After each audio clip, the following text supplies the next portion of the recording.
turinio greitis šiandien, sekundės.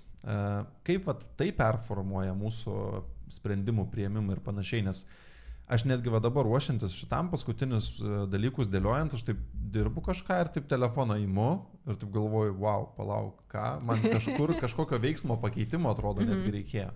Įtakoja sprendimų priėmimą? Tai 100%, nes mūsų kognityvinis resursas dar labiau mažėja, nes vėlgi, sakau, tie kognityviniai taškai tam tikrą prasme įsivaizduokime, jeigu aš ten turiu 10 kognityvinių taškų, aš tenai rašau e-mailą, jam skiriu 7, dar ten žiūriu telefoną, jam 2 ir tada man ten lieka vienas dar muzikos klausyti.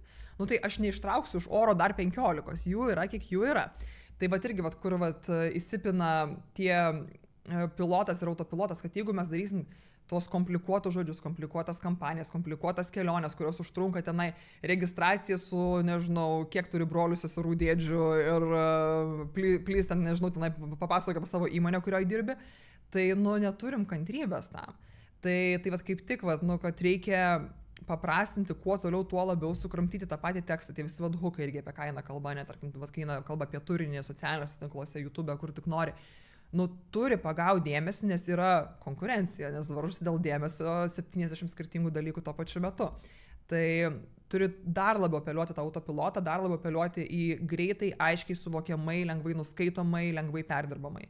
Jau po to, kai sudominai žmogų, kai jau nusivedai žmogų šiek tiek į gilį, tada jau turi išlaikyti jo dėmesį, nes vėlgi esame visi žiauriai išlepinti, tikrai kokybiško turinio, tai su tokiu fuflo nebeišlaikysi to dėmesio, bet kai jau įsitempi giliau, tada jau tenai duok jam kokybės. Bet pačiam paviršiui turi būti labai paprasta, labai aišku ir labai įtrauku. Aš dabar net pagalvojau, kad labai skirtingų, kur buvo vienas irgi žmogus pasidalinęs, tarkim, YouTube auditorija ir kiek žmonių perka iš ten tam tikro vaizdo įrašo ir ten, tarkim, TikToko, Instagramo ar net Facebooko, žiauriai skiriasi, nes iš trumpo turinio tu nesukuri nei ryšio su žmogum nieko, o iš ilgo turinio tu, kaip ne visi jį žiūri, ne visi turi tam laiko. Taip. Tai irgi turbūt labai skirtingos žmonių kategorijos pagal įpročius jų. Taip. Bet čia yra skirtingas dalykas, yra ir skirtingos kategorijos, ir skirtingos situacijos.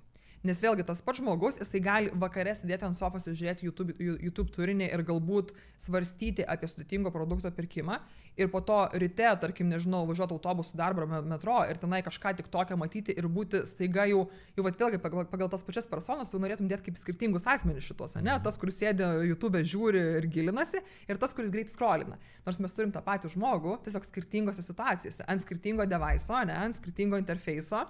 Bet jo yra aplinka kita, jo yra nuotaika kita, jo yra intentionas kitas. Ir taip, tai mes turime tos skirtingus userius, bet mes dar turim skirtingas situacijas. Tai čia liktais dar trūktų sudėtingumo, bandant suprasti, kaip tą vartotoją pasigauti. Ačiū, kad peržiūrėt šitą vaizdo įrašą iki pat pabaigos. Mums padės jūsų palaikymas, o tą galite padaryti paspaudę mygtuką patinka ir prenumeruoti.